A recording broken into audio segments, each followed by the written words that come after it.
महत्वाची बातमी, संतोष देशमुखांच्या मारेकऱ्यांना शिक्षा झाली पाहिजे अशी मागणी जरांगेंनी केली आहे। फरार असताना हे आरोपी कोणाच्या घरी होते ते चार्जशीट मध्ये आलं पाहिजे असं देखील जरांगेंनी म्हटलंय। दररोज या संदर्भात अनेक पुरावे समोर येतात। या प्रकरणी जे संबंधित आहे त्यांचे सीडीआर काढा अशी देखील मागणी जरांगेंनी केली आहे। तर यामध्ये कोणी बडा नेता असेल तर ते देखील बाहेर काढा असं जरांगेंनी म्हटलंय। संतोष भैया देशमुख यांच्या मारेकऱ्यांना फाशी झालीच पाहिजे। हे आरोपी फरार होते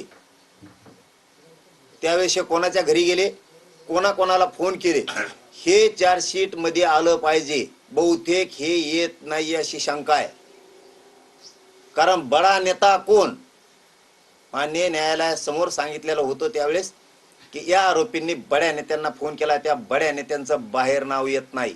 दुखत नसून हॉस्पिटलला नेलं, डॉक्टरांनी का सांभाळलं, पोलिसांनी का नेलं, यांच्या चौकशा होणं गरजेचं आहे।